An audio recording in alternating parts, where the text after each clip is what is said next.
والنجم والشجر يسجدان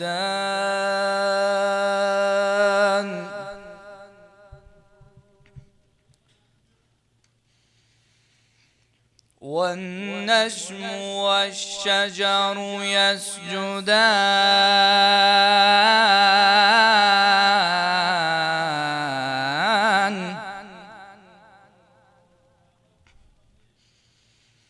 والسماء رفعها ووضع الميزان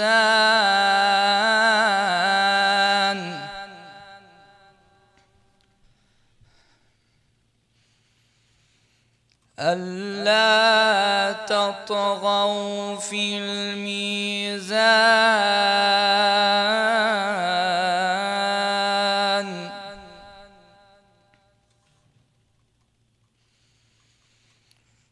وأقيموا الوزن بالقسط ولا تخسروا الميزان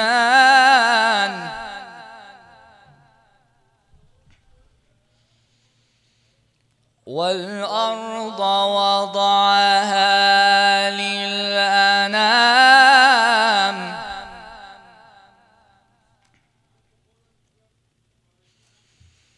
والأرض وضعها للأنام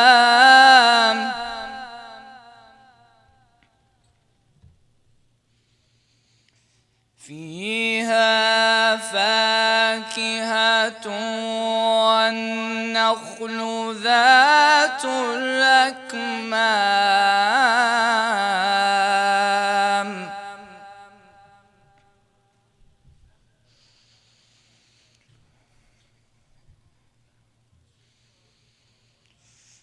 والحب ذو العصف والريحان فبأي آلاء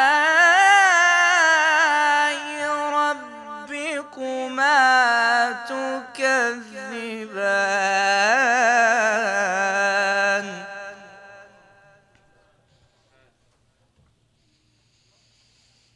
خلق الإنسان من صلصال كالفخار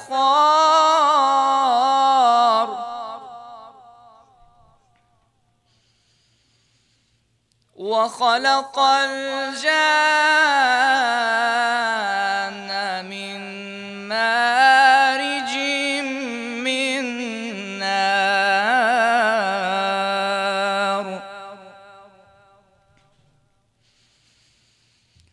فبأي آلاء ربكما تكذبان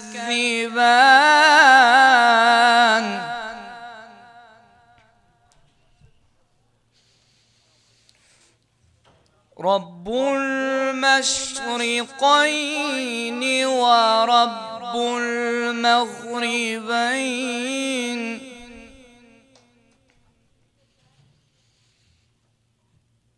فبأي آلاء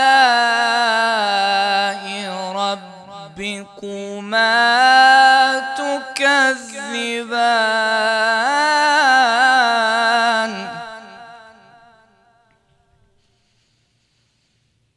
مرج البحرين يلتقيان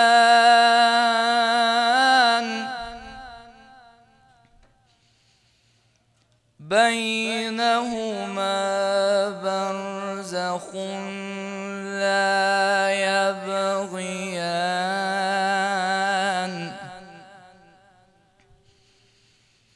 بسم الله الرحمن الرحيم إنا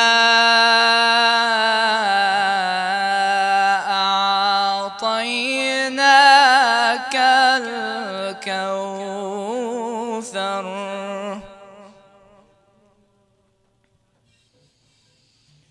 إنا أعطيناك الكوثر فصل وانحر إن شانئك هو الأبتر صدق الله العلي العظيم.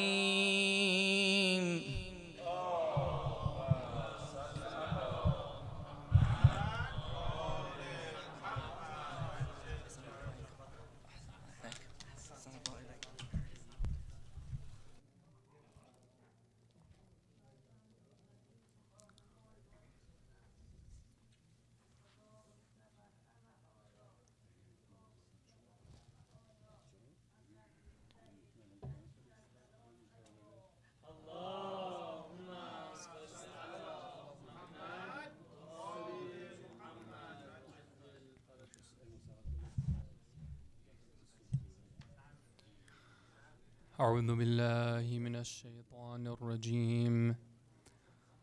بسم الله الرحمن الرحيم. الحمد لله رب العالمين. لا حول ولا قوة إلا بالله العلي العظيم.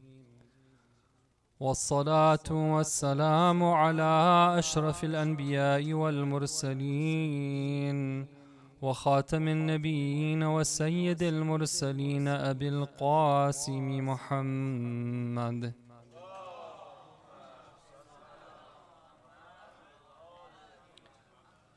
وعلى آل بيته الطيبين الطاهرين المعصومين المظلومين ولعن الله الدائم على أعدائهم أجمعين من ليلتنا هذه إلى قيام يوم الدين. السلام على الحسين وعلى علي بن الحسين وعلى أولاد الحسين وعلى أصحاب الحسين. Respected elders, brothers, sisters, tonight is the first night of the month of Muharram. It is the beginning of the Islamic New Year. May Allah reward you for your good intentions in participating in the program this evening. May Allah reward those who have put in effort to prepare this masjid for these nights of commemoration and mourning. Normally, a new year, in whatever culture you go to, the new year is a time of celebration, a time of hope, a time of closing up the books on one chapter of life and looking forward to a new chapter of life. And even in the Islamic tradition, we're told that we're actually recommended that we should meet the new year with a spiritual type of meeting, meaning that there's specific a'mal, specific rituals that we're told to perform in preparation for the new year, where we look back at our past year and we divide our deeds into one of two categories. If there was something good that we did, then we ask Allah to accept it. And if there's something that we did that was a cause of distancing ourselves from Allah, then we are told that we should seek repentance for that. And at the end, we're told that if somebody does this type of ritual, then shaitan has a sigh of despair, meaning that the shaitan says that this person, I've lost them for the year. So even within the Islamic tradition, the new year has significance. But for the followers of Ahlul Bayt alayhim wassalam, the new year has even more significance, because we know that this is the time of specific mourning of the Ahlul Bayt alayhim wassalam on account of the dhulm and the oppression that was done to the Ahlul Bayt alayhim wassalam. Imam Khomeini rahmatullahi alayhi, in one of his speeches, he has this beautiful analogy. He says that the month of Muharram and the Azadari and the mourning that we perform, he says that it is the likeness of, let's say you have a flower. The flower needs to be watered on a regular basis. And the azah that we perform, the mourning that we have, is like the water for the flower that is our soul. So, on one hand, it's an occasion of mourning. On the other hand, it's an occasion of gratefulness to Allah and thankfulness. I imagine that, there's some people sometimes I meet in the centers that I have the opportunity to visit, and I'm asking them, I'm like, where are you from? And sometimes they say that I live in this remote city, and the nearest Husainiya or masjid where they remember Imam Hussein alayhi salam is hours away. Imagine if we were in that situation where we have to drive hours, and sometimes they do drive hours every single day because they know the importance of it. But it would be so easy to just forget about it and just to say that, okay, maybe next year. But alhamdulillah, Allah brought us here, and we're very grateful for this opportunity to be present in this majlis and gathering for Imam Hussein alayhi salam. Please recite salawat ala Muhammad wa ali Muhammad.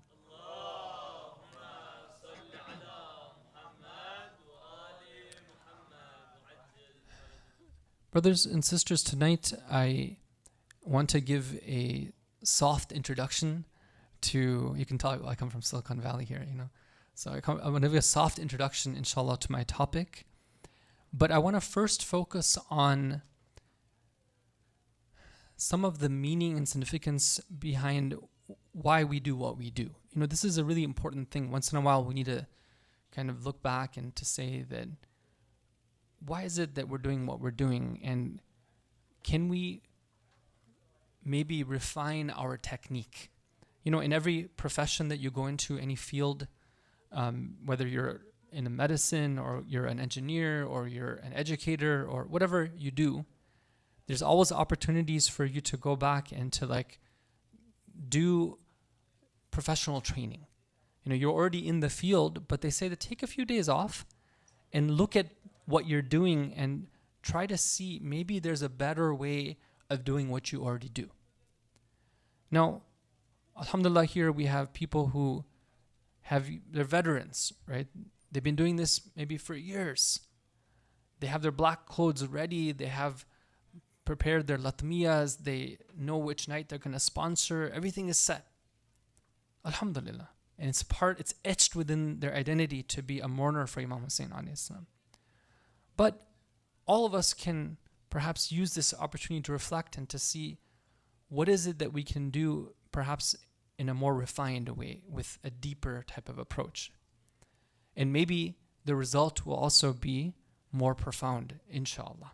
So that's the first thing I'm going to do, is mention some points about the majalis of Imam Hussein alayhi salam and how practically maybe we can take them to the next level. And then inshallah I'll introduce my topic and talk about why I chose it.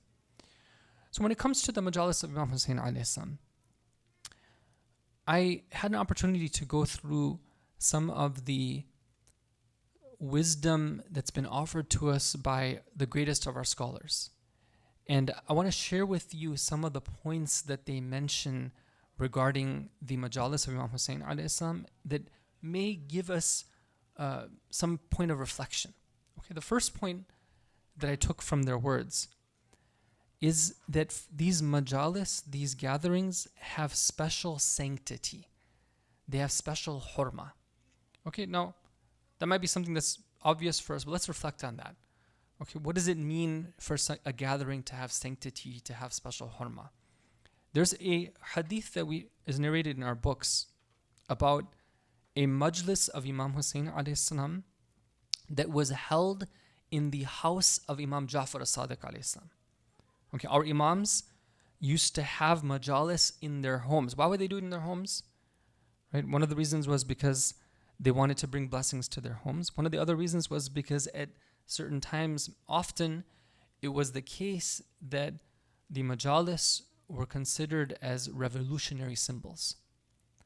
And the ruling power at the time would not tolerate for that majlis to be commemorated in a public gathering. So they were forced to take it inside the homes. So in this particular gathering, we're told in the hadith, I'm sure you've heard of this before, the Imam ﷺ had invited a poet by the name of Ja'far ibn Affan. Imam Ja'far Sadiq inviting a poet by the name of Ja'far ibn Affan. And Ja'far was known to be an eloquent poet and a lover of Ahlul Bayt alayhim as-salam. So when he sees Ja'far, he says, Ja'far, news has come to me that you do poetry and you do it well. Do some poetry for Imam Hussein. And Imam Sadiq's family is there. Maybe some of his companions are there as well. The men are there, the women are there, and the poet begins to do his poetry. And the room is filled with the remembrance of the musibah of Imam Hussein alayhi salam. And Imam Sadiq alayhi salam reacts to this. We're told in the hadith that the tears start to stream down his cheeks. And when Ja'far, the poet, finishes the poetry, Imam Sadiq alayhi salam makes a very interesting and deep point and comment. He says that, Ja'far, I want to tell you something, that while we're sitting here in this gathering, al-mala'ika al-muqarrabun, meaning that there's certain classes of angels. There's those angels which are known as the muqarrabun, those angels which are near to Allah Ta'ala. He says that al-mala'ika al-muqarrabun have gathered and they are attending and they are present at this gathering of ours, and they are hearing the poetry that you are saying. And when we are crying, bakayna wa bakaw, meaning we've cried and they have wept as well. Wa akthar, meaning that they have cried even more than we have cried. The Imam al-Islam was crying, the companions were crying, but the Imam is saying that the angels have cried even more than we have cried. Meaning what? Meaning that the angels attended that majlis of Imam Hussein alayhi salam. Okay, now we sometimes we become a little bit, we become a little bit too comfortable in the madiyat, right, in the material entities. And sometimes when you hear these type of things, we're like, oh, okay, whatever, I've heard that before, next, what's next? This guy just repeating the same stuff again, I've heard this before, right? Brothers and sisters, think about this, okay? Shahidat al-malaika al-muqarrabun. The near angels were witnessing that gathering, that majlis of Imam Hussein alayhi salam, meaning that there is a chance that maybe one of them is present in this gathering as well. Does that do anything for us? Does that move us inside? It should. Inshallah it does. I want to give you another example from the hadith that we have. This particular hadith is narrated in the book known as Kamil al-Ziyarat. It's by Ibn Aqil. It's a very considered with a very, very venerated book in Shia hadith literature. What does this hadith say? It says that Inna Fatimata binta Muhammadin salawat please.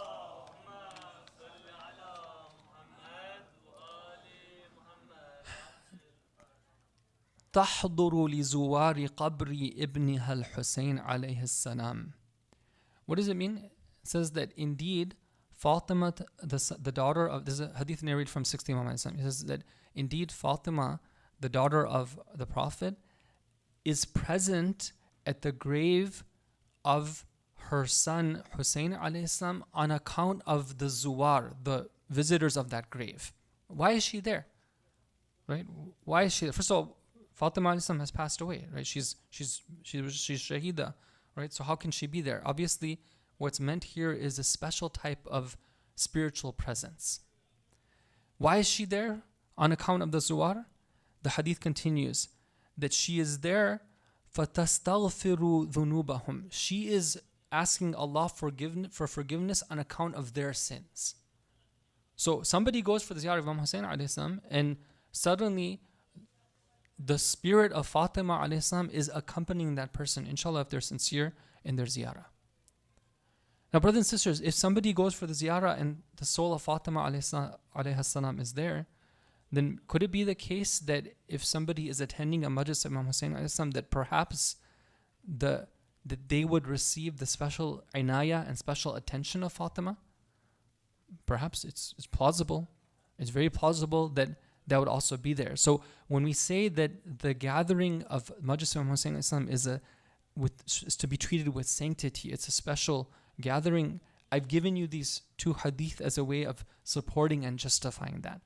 And what that means for us is that we can treat it like that. It's not an ordinary gathering.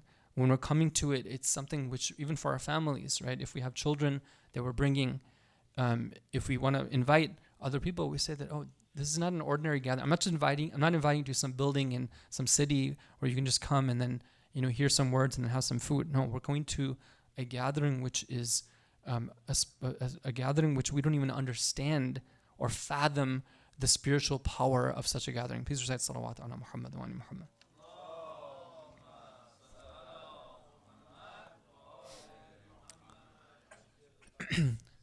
So that's point number one. Point number two. We have a hadith, which is a famous hadith. I'm sure you've heard of it before. It's one of very powerful hadith. Again, from Imam Sadiq alayhi salam. He says that nafasul mahmumi lidhulmina tasbihun. What does he say? Have you heard this hadith before? Yes, nafasul mahmum. Yes? No? Okay. So he says that nafas means a breath that you take, like nafas, right? Nafas kashidan. You take a breath. Mahmum means somebody who is disturbed, right? So somebody who is worried and somebody who is grieved. So what is the Imam saying? He's saying that if somebody were to take a breath of somebody who is worried and distressed on account of the dhulm and oppression done to the Ahlul Bayt alayhim salam, that is counted as a tasbih, right? That's a type of glorification. It's a dhikr of Allah, right? So it's very important. And then he says, وَهَمُّهُ لَنَا عِبَادَةً, and the efforts that they take on account of us, it's an ibadah, it's an act of worship. So if you put that together, what that hadith is saying is that when somebody takes steps in the way of the Ahlul Bayt for the sake of the Ahlul Bayt, for the cause of the Ahlul Bayt alayhim salam, that is a type of ibadah, it's a type of worship. Ayatollah Jawadi Amuli hafidhahullah, may Allah protect and preserve him and give him a long life. He says something very interesting. He says that when you come to the majlis of Imam Hussein alayhi salam, he says, try to do wudu, particularly for entering the majlis of Imam Hussein alayhi salam. Now we might be in wudu because of salah, right? We're like, I'm going to go for doing the prayer, so we can add this intention as well, that I'm making my wudu before I go. Why? Because I'm entering a majlis of Imam Hussein, and I want this to count as an act of worship for me. And then he says in one of his speeches, he says that make the dua when you're doing that wudu and say to Allah, oh Allah, I want to enter that majlis tayyib and tahir, meaning I want to enter into it with purity. Why am I telling you this, brothers and sisters? Because we're looking for best practices, right? We're trying to optimize. We're trying to increase our rewards. We're trying to make our experience even deeper. So these are practical things, inshallah, we can put into practice and teach others as well. One of the things that we can do for the sake of Imam Hussein and to better our experiences. So I mentioned 2 points. The third point that I want to mention is that when it comes to the majlis of Imam Hussein alayhi salam, one of the etiquettes that we've been told to practice is that we should try to be participating in the mourning that takes place. Increasingly, I think there was a time when it was something that was obvious. We didn't need to state it, that when you come to the Majlis of Imam Hussein, you come to cry, right? Obviously, you come to cry. But increasingly, we're seeing that, especially for our newer generations, that they might be attending the Majlis of Imam Hussein alayhi salam, and it's more of a spectator sport. You know what a spectator sport is? It's when you go and you watch somebody else doing something, right? You pay a few $100 and you go watch the LA Rams. Thank you very much. I had to think about that for a while.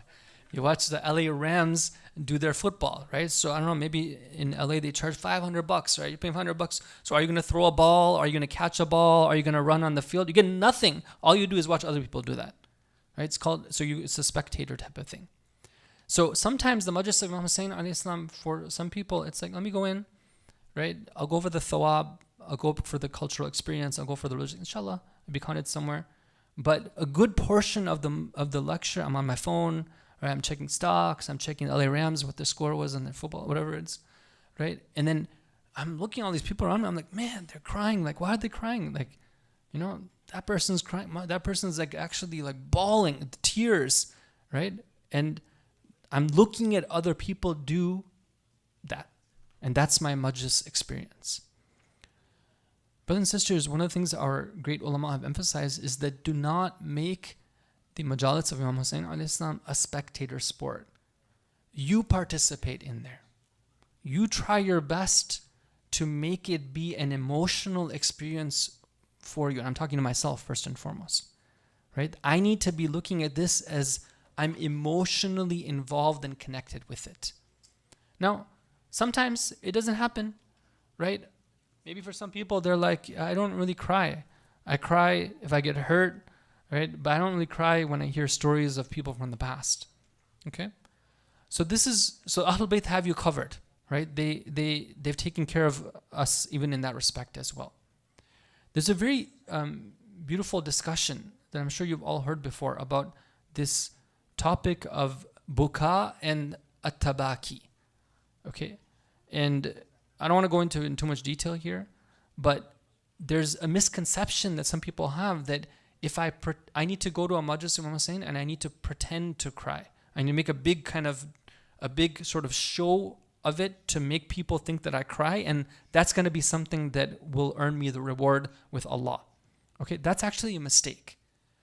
If we go back to Islamic tradition, there's very beautiful hadiths which explain this concept between weeping and trying to be emotionally connected to something. Okay? I'll give you a couple of these hadith. One of them is narrated from in the books of hadith from Abu Dharr, the companion of the Prophet. He says that one time the Prophet told us that every so often you should try to make yourself weep. Try to be in a state of huzn. Weep. Okay? And if you're not able to make yourself weep, if somebody's not able to make themselves do that, فَلْيَسْتَشْعَرْ قَلْبَهُ بِالْحُزْنِ. Let them at least try to make their heart feel sad. Because the heart which does not feel huzn is a heart which is distant from Allah. So the Prophet was telling people that you might not be able to cry, but I'm giving you a way that you can at least, be involved. There's another hadith which is mentioned. Okay, very beautiful incident here. The hadith says that one time the Prophet was with companions and he read an ayah from the Quran. It's from Surah Az-Zumar, where Allah Ta'ala says, "A'udhu billahi minash shaitanir rajim." He was with a group of Ansar, okay, particularly Ansar. So, وَسِيقَ الَّذِينَ كَفَرُوا إِلَى جَهَنَّمَ زُمَرًا. Okay, وَسِيقَ الَّذِينَ كَفَرُوا إِلَى جَهَنَّمَ زُمَرًا. All right, there will be a group of people who will be driven to Jahannam, and they'll be driven in groups, kind of like a flock of animals being chased by, a shepherd dog, and they're being driven to a certain destination. These people will be driven there without their own will. They will be of no form of resistance to that. And the hadith says that all the people present in that gathering began to cry. What did the Prophet do? He recited one ayah of Quran. But there was one young man who didn't cry. So the Prophet asked him, "Oh young man, what happened?" So he says that I couldn't cry, but I did tabaki. Tabaki meaning that I made an effort to be emotionally connected. I tried to understand what you were saying. I tried to make it hit my heart. And inside of myself, I was somehow affected by what you had to say. What does the Prophet say? The Prophet at that point says, "Man tabaka falahul jannah." He says somebody who at least had that emotional connection and tried to make themselves cry, that person, to them belongs Jannah. So it didn't require that person to be bawling tears, but they were trying to be emotionally connected. So that's what we mean by not letting it just be a mere spectator sport.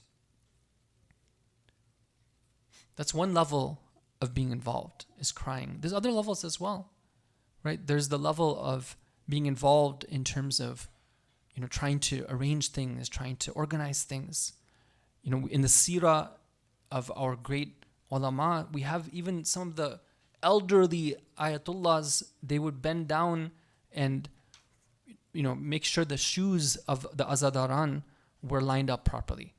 Or they would serve chai, right? Even right now you go to Arba'in and you find people serving, right? These are people, some of them are, doctors, physicians, professors, some of them are elderly people who maybe aren't in the best of physical condition. You have ayatullahs, and when it comes to serving Imam Hussein alayhi salam, they say that this is an honor for us to be able to do that.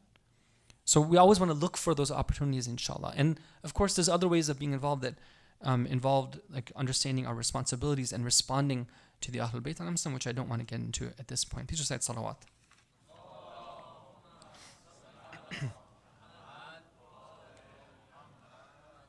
I've mentioned 3 points of practical points. One of them is treating the gathering with sanctity. The second one is looking at it as an ibadah. The third one is the concept of tabaki and being emotionally connected. I'll mention one last point, which is the importance of being welcoming. One of the things we have to realize is that there are few times in the year where the centers which are dedicated to Ahlul Bayt alayhim salam are as filled as they are in these days. And we have people who come perhaps once in a year or just a few times in the year. And for whatever reason, they're not going to come again. It's super important for us to be aware of this and to be hospitable and to be welcoming to them. What do we learn from the seerah of Imam Hussein alayhi salam? I want to narrate an incident here that I'm sure you've heard before. When the army of Imam Hussein alayhi salam meets the army of Al-Hur, the army of Hur, the Imam Hussein asks him, he says, are you with us or are you against us? Hur says, I'm against you. I've been sent actually to take you away from Kufa. Right? I'm here to fight you. What does Imam Hussein do? Imam Hussein alayhi salam notices that Hur and his army are thirsty. So he orders his companion, he says that take what the water that we have and distribute it with them and let them quench their thirst and give them water for their horses as well. And then the tradition continues, and it says that there was one of the soldiers of Hur who came late, and Imam Hussein alayhi salam sees that he came late. So what does he do? He goes to that man and he tells him, he speaks his own dialect, and he says that, take this water skin and drink water. And then he sees the man is so tired and so hot and thirsty that he's fumbling with the top of the water skin. So Imam Hussein alayhi salam goes and opens the water skin for him. And then he drinks water that way. Imam Hussein alayhi salam is hospitable even to an enemy soldier. What does that mean when it comes to our duty to be hospitable and welcoming to those who attend and have that love for Imam Hussein alayhi salam? I want to mention particularly 2 or 3 hadith that we have here. One of the hadith we have is from Imam Kadhim alayhi salam. What does he say? He says, إِذَا ثَلَاثَةٌ فِي بَيْتٍ فَلَا يَتَنَاجَى إِثْنَانْ دُونَ صَاحِبِهِمَا.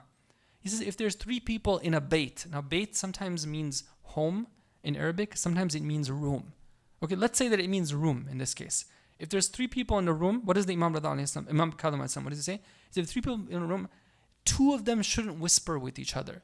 2 of them shouldn't be talking to each other in a private way, which excludes the 3rd one. Why? Because that's something which causes that other person to be distressed. That's really important, because sometimes we have our gatherings, right, where we know our friends, we speak their same language, and there's somebody who is new, and they feel totally excluded, right? And I'm speaking here from the actual experiences we've heard from people who maybe they're reverts, or maybe they are It's been some time since they have attended the masajid, and they're like, we came to the majlis of Imam Hussein expecting to be welcomed, and said we felt alienated. This is very important. Number 2, this hadith is from the 8th Imam alayhi salam. He says, وَأَحْسِنْ خُلْقَكَ وَأَجْمِلْ مَعَاشِرَتَكَ مَعَ الصَّغِيرِ وَالْكَبِيرِ. He says that, first of all, make your akhlaq beautiful, right? That's what the Ahlul Bayt are all about. Second of all, he says that when you meet and greet, and whether it's somebody who's older to you or younger than you, then you should do so in a beautiful way, right? That's really important, meaning that sometimes we're comfortable with the people our age and we're willing to like kind of say salam to them and greet them. But in the hadiths of the Ahlul Bayt, the akhlaq of the Ahlul Bayt, you're supposed to be in having beautiful etiquette and adab and akhlaq and conversations and, greeting with somebody, whether they be older than you or younger than you as well. Right? So these are practical things that we learn from Ahlul Bayt and so on. Last one is that the Imam, this is from a hadith narrated from our Prophet, where he says that some of the examples of injustice. So one of the things he says that it's an act of injustice that you should meet somebody and you should spend some time with them, and you don't ask them their name and where they come from. And you don't ask them their name and their family. Right? That's really important, is just being able to meet somebody and say, what's your name? Right? And this is important, especially in masajid and centers, that we do that. So many times we've seen that when you just make that connection of a name, then that becomes something that a person feels like, oh, I was respected, I was welcomed.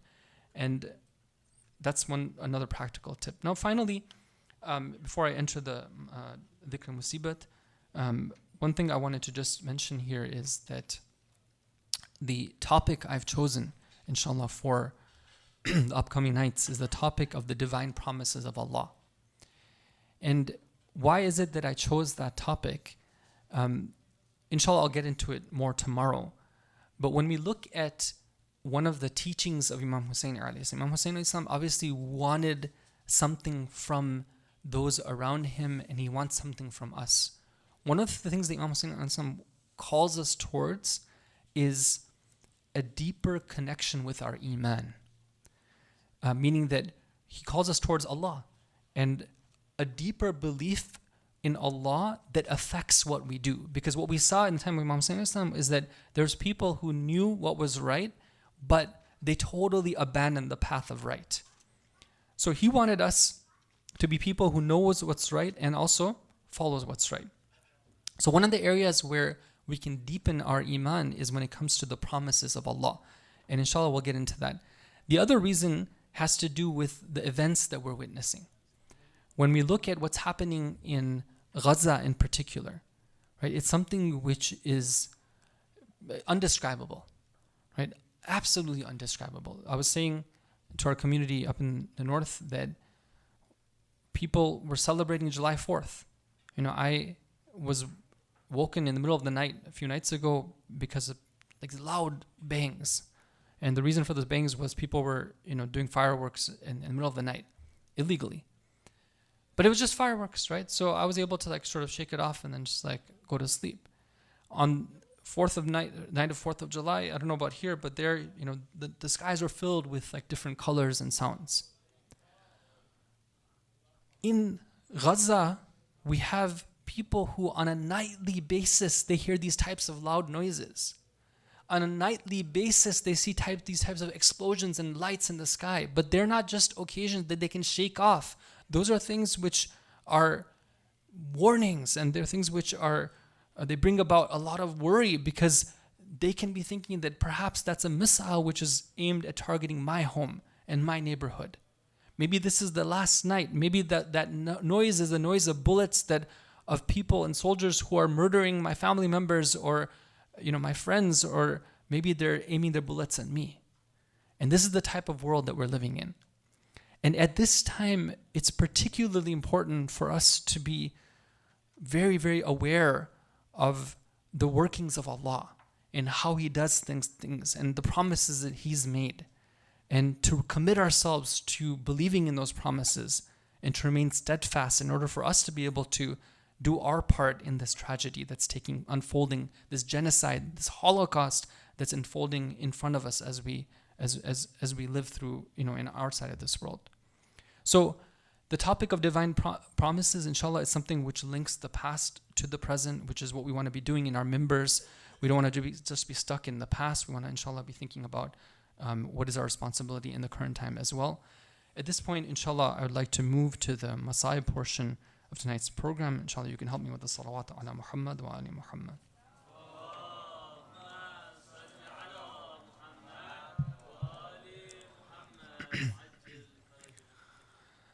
صلى الله عليك يا أبا عبد الله صلى الله عليك يا ابن رسول الله صلى الله عليك يا ابن علي المرتضى وابن فاطمة الزهراء أيها المقتول عطشانا بكربلاء.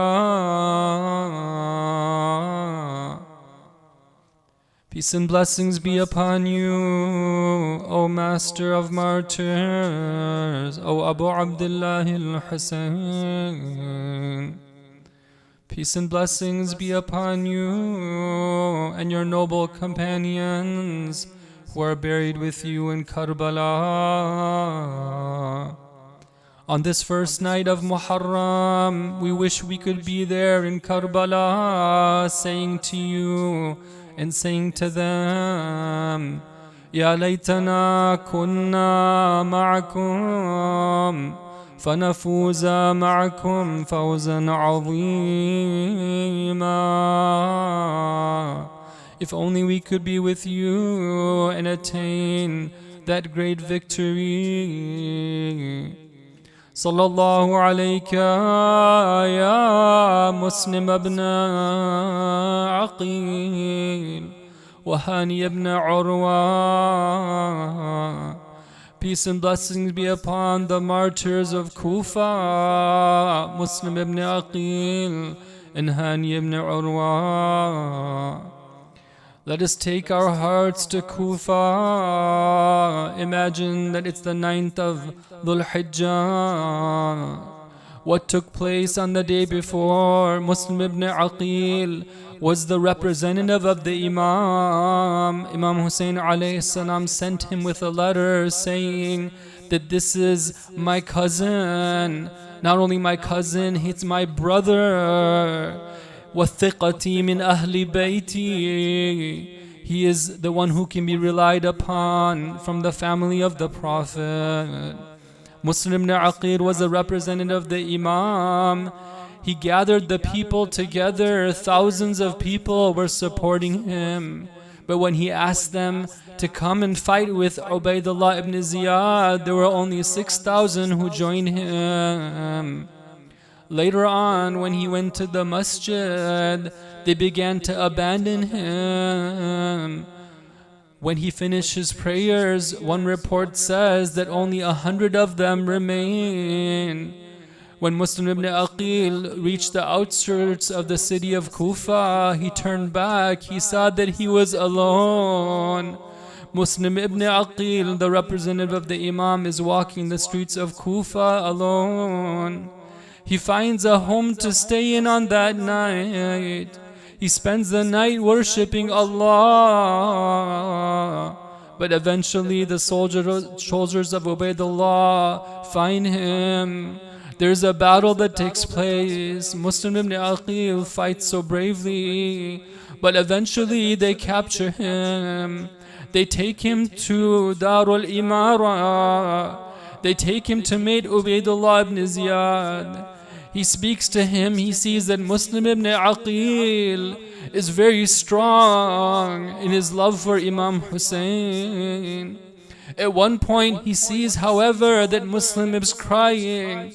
He says to him, Muslim, all this talk of shahada, all the bravery we saw from you, why is it now that I see tears in your eyes? Muslim says, I am not crying for myself. I am crying for what was going to happen to my beloved Imam Hussein and his Ahlul Bayt. They are coming to Kufa, but the people of Kufa have betrayed them. Imagine that there's a crowd that is gathered at the ground looking at what is happening in Darul Imara. They see on the roof, Muslim is being taken, he is a prisoner. What is it being taken to do? Why is he on top of the roof? What are they going to do to him? The sword is raised, and the sword now strikes Muslim ibn Aqil. The blessed head of Muslim ibn Aqil is thrown down from the roof, down to the ground. But that is not the only thing that happens. The body of Muslim ibn Aqil is also thrown down to the streets of Kufa. La hawla wa la quwwata illa billah. When the news reaches Imam Hussein alayhi salam on his way to Kufa, the two men who narrate the news, they say that we told Imam Hussein alayhi salam that we heard this news from a reliable source, that they took the bodies of Muslim and Hani. Not only did they behead them, not only did they throw the bodies from the roof down to the streets of Kufa, they did something they've never done before. They tied the bodies to the horses and they had the bodies dragged through the streets of Kufa. Not only that, they took the bodies of Hani and Muslim and they nailed them up on the gate of the palace as a warning to those who would want to rebel against the Khilafah. And they've taken the heads of Muslim and they sent them to Yazid, who was happy to receive them. They say that Imam Hussein alayhi salam, when he received this news, he cried out, Inna lillahi wa inna ilayhi raji'un. Rahim Allahu Muslima. May Allah have mercy on Muslim. But Imam Hussein alayhi salam, at this point, his eyes are filled with tears. Some of the books of history, they narrate an incident. They say that Imam Hussein alayhi salam asked for the daughter of Muslim to be summoned to him. When she comes to him, she's also his niece. He takes her, he holds her and embraces her. He begins to stroke her head. She asks him, Oh my uncle, why are you stroking my head like this? I've only seen you stroke the heads of orphans like this. Has something happened to my father, Muslim? He tells her that, oh my daughter, don't worry, your father has been martyred, but I will be your father now. My sons will be your brothers. My sister Zainab will be an aunt to you. But right now, Imam Hussein alayhi salam is promising her the company of these great ones. But what will happen one day when Imam Hussein alayhi salam will be martyred? Ali Akbar will be martyred. Abbas will be martyred. Qasim will be martyred. The women and the children will be left without any protectors, without the menfolk. They'll be running through the desert of Karbala, crying out, Wa Wayla, Wa Husayna. We ask Allah Ta'ala to accept this majlis from us and to count us among the Azadaran of Imam Hussein alayhi salam. We ask Allah Ta'ala that He keeps our hearts alive with His remembrance, and we are able to bring tears to our eyes when we hear the zikr and musibat of Imam Hussein alayhi salam. We ask Allah Ta'ala, by the sake of Imam Hussein, that He grants victory to the oppressed, especially those who are oppressed in occupied Palestine, those who are suffering in Lebanon, in Yemen, in Kashmir, in all the other parts of the world. And we ask Allah Ta'ala to hasten the reappearance of our master, the Imam of our time, and to make us among his true muntadhirin. With the barakah of salawat ala Muhammad wa ali Muhammad.